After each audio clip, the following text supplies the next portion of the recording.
Hello friends, welcome to Ramnath கூரக்கடை kitchen. இன்றைக்கி நம்ம பார்க்க போகிற ரெசிபி பார்த்திங்கன்னா நல்ல சூப்பரான ஒரு டேஸ்ட்டில் வெண்டைக்காய் புளிக்குழம்பு எப்படி செய்கிறதாங்க பார்க்க போகிறோம்.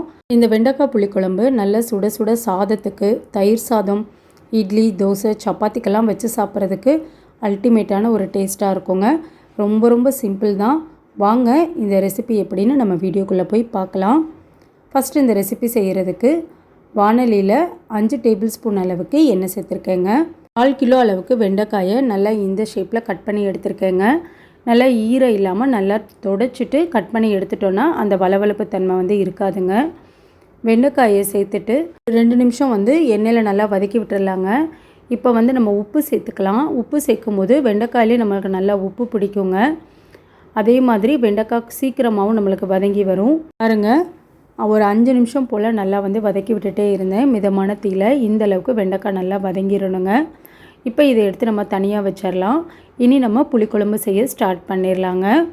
புளிக்குழம்பு செய்கிறதுக்கு வானலியில் 8 டேபிள் ஸ்பூன் அளவுக்கு எண்ணெய் சேர்த்துருக்கேங்க. எண்ணெய் நல்லா சூடானதுக்கப்புறம் டீஸ்பூன் அளவுக்கு கடுகு உளுத்தம் பருப்பு சேர்த்துக்கலாங்க. கடுகு உளுத்தம் பருப்பு நல்லா பொரிஞ்சதுக்கப்புறம் 1/2 டீஸ்பூன் அளவுக்கு வெந்தயம் சேர்த்துக்கலாம். இப்போ வெந்தயமும் கடுகு உளுத்தம் பருப்பு நல்லா இந்தளவுக்கு பொரிஞ்சதுக்கப்புறம் 12 பல் அளவுக்கு பூண்டு சேர்த்துக்கலாங்க. பூண்டு சேர்க்கும்போது இந்த புளிக்குழம்புக்கு நல்லா வாசனையாக இருக்குங்க. டேஸ்ட்டும் ரொம்ப நல்லாயிருக்கும். இப்போ 2-3 நிமிஷம் எண்ணெயில் நல்லா வதங்கிருச்சுங்க பூண்டு. இப்போ இதில் நம்ம வெங்காயம் சேர்த்துக்கலாங்க. நான் ஒரு 20 அளவுக்கு சின்ன வெங்காயம் உரித்து பொடியை நறுக்கி சேர்த்துருக்கேன். ஒரு 10 அளவுக்கு சின்ன வெங்காயம் முழுசாக சேர்த்துக்கிறேங்க. இது கூடவே கொஞ்சமாக கருவேப்பிலை சேர்த்துட்டு வெங்காயத்தை ஓரளவுக்கு நல்லா வதக்கிக்கலாங்க. பாருங்கள், வெங்காயத்தோட கலர் நல்லா இந்த அளவுக்கு மாறிடணும். இப்போ இது கூட நம்ம தக்காளி சேர்த்துக்கலாங்க. நான் மீடியம் சைஸில் 2 தக்காளி நல்லா மிக்ஸி ஜாரில் அரைச்சிட்டு சேர்த்துக்கிறேங்க. நம்ம தக்காளியை முழுசாக சேர்க்குறதுக்கு பதிலாக இந்த மாதிரி அரைச்சி சேர்க்கும்போது குழம்பு நல்லா திக்காக இருக்குங்க. டேஸ்ட்டும் ரொம்ப நல்லாயிருக்கும். இப்போ தக்காளியில் இருக்க தண்ணியெல்லாம் ஓரளவுக்கு வற்றிடணுங்க. பாருங்கள், தக்காளியை ஒரு 2 நிமிஷம் போல் நான் நல்லா வதக்கி விட்டுட்டேன். இப்போ மசாலா பொடி ஒவ்வொன்றா சேர்த்துக்கலாங்க. மஞ்சத்தூள் 1/4 டீஸ்பூன் சேர்த்துக்கலாங்க. மிளகாத்தூள் 1 டேபிள் ஸ்பூன் அளவுக்கு சேர்த்துக்கலாங்க. காஷ்மீரி மிளகாத்தூள் 1/2 டேபிள் ஸ்பூன் அளவுக்கு சேர்த்துக்கிட்டேன். சாம்பார் தூள் 1 டேபிள் ஸ்பூன் அளவுக்கு சேர்த்துக்கிட்டேங்க. மல்லித்தூள் 1 டேபிள் ஸ்பூன் அளவுக்கு சேர்த்துக்கலாம். இப்போ சேர்த்துருந்த எல்லா பொருளையுமே எண்ணெயிலேயே நல்லா வதக்கி விட்டுடலாங்க. இப்போ நான் 1/2 கப் அளவுக்கு தண்ணி சேர்த்துக்கிறேங்க. தண்ணி சேர்த்துட்டு ஒரு தடவை நல்லா கலந்து கொடுத்துக்கலாங்க. இப்போ நான் குழம்புக்கு தேவையான அளவு உப்பு சேர்த்துக்கிறேங்க. உப்பு சேர்த்துட்டு ஒரு தடவை நல்லா மிக்ஸ் பண்ணி விட்டுடலாம். நல்லா எண்ணெய் பிரிஞ்சு வரட்டுங்க. அதுக்கப்புறம் நம்ம மீத பொருள்லாம் நம்ம சேர்த்துக்கலாங்க. இப்போ பாருங்கள், ஒரு 3-4 நிமிஷம் கிட்டே ஆயிடுச்சு. நல்லா மசாலாலேருந்து எண்ணெய் பிரிஞ்சு வர ஆரம்பிச்சிருச்சு. இந்த ஸ்டேஜில் நம்ம வதக்கி வச்சுருந்த வெண்டைக்காயை சேர்த்துக்கலாங்க. வெண்டைக்காயை சேர்த்துட்டு ஒரு தடவை நல்லா கலந்து கொடுத்துக்கலாம். குழம்புக்கு புளி இந்த அளவுக்கு கரைச்சி எடுத்து வச்சுருக்கேங்க.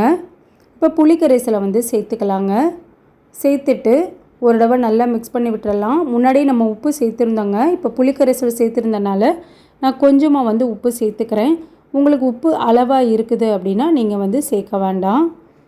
ஒரு 5-6 நிமிஷம் நல்லா பச்சை வாசனை போக கொதித்து வரட்டுங்க. அது வரைக்கும் நம்ம மூடி போட்டு வச்சிடலாம். தேங்காய் உங்களுக்கு இந்த ஸ்டேஜில் சேர்க்க வேணான்னா நீங்கள் ஸ்கிப் பண்ணிடலாம். நான் கொஞ்சமாக தேங்காய் அரைச்சி சேர்க்குறேங்க. மிக்ஸி ஜாரில் 3 டேபிள் ஸ்பூன் அளவுக்கு நல்லா துருவின தேங்காய், ஃப்ரெஷ்ஷான தேங்காயை எடுத்து வச்சுருக்கேங்க. இது கூட 1/4 டீஸ்பூன் அளவுக்கு சீரகம் சேர்த்துருக்கேன். கொஞ்சமாக தண்ணி சேர்த்து நல்லா மைய அரைச்சி நான் எடுத்து வச்சுருக்கேங்க.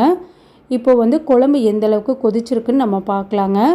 பாருங்கள், நல்லா சுற்றிலும் எண்ணெய் பிரிஞ்சு சூப்பராக குழம்பு கொதிச்சிருச்சு. பச்சை வாசனையெல்லாம் நல்லா போயிடுச்சுங்க. இப்போ நம்ம அரைச்சி வச்சுருந்த தேங்காய் பேஸ்ட்டையும் சேர்த்துட்டு ஒரு தடவை நல்லா கலந்து கொடுத்துக்கலாம். இப்போ தேங்காய் சேர்த்துனதுக்கப்புறம் நம்ம மூடி போட தேவையில்லைங்க. ஒரு 5-6 நிமிஷம் நல்லா கொதித்து எண்ணெய் பிரிஞ்சு வரட்டுங்க. அதுக்கப்புறம் நம்ம பார்க்கலாம். இப்போ ஒரு 5 நிமிஷம் கிட்ட ஆயிடுச்சுங்க. குழம்பு நல்லா கொதித்து நல்லா எண்ணெய் பிரிஞ்சு வந்திருக்குதுங்க.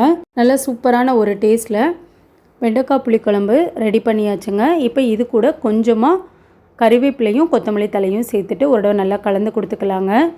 நீங்களும் இந்த சுவையான வெண்டைக்காய் புளிக்குழம்பு ரெசிப்பியை உங்கள் வீட்டில் செஞ்சு பாருங்கள். செஞ்சு பார்த்துட்டு எப்படி இருந்ததுன்னு உங்கள் கமெண்ட்ஸை எனக்கு சொல்லுங்கள். நீங்கள் இப்போ தான் நம்ம சேனலை ஃபர்ஸ்ட் டைம் பார்க்குறீங்கன்னா ராம்நாத் கூரக்கடை கிச்சனை சப்ஸ்கிரைப் பண்ணிக்கோங்க. பக்கத்தில் இருக்க பெல் ஐக்கானை கிளிக் பண்ணிவிட்டு ஆல்ன்ற ஆப்ஷனை டிக் பண்ணிக்கோங்க. அப்போ தான் நான் போடுற புத்தமுத ரெசிபீஸ் நோட்டிஃபிகேஷனில் உங்களுக்கு உடனுக்குடனே வரும். இந்த வீடியோ உங்களுக்கு பிடிச்சிருந்ததுன்னா லைக் பண்ணுங்கள், உங்கள் ஃப்ரெண்ட்ஸ் அண்ட் ரிலேட்டிவ் ஃபேமிலிக்கும் ஷேர் பண்ணுங்கள். இனி நான் வேறு ஒரு இன்ட்ரெஸ்டிங்கான ரெசிப்பியில் உங்களை பார்க்குறேங்க. தேங்க்ஸ் ஃபார் வாட்சிங்.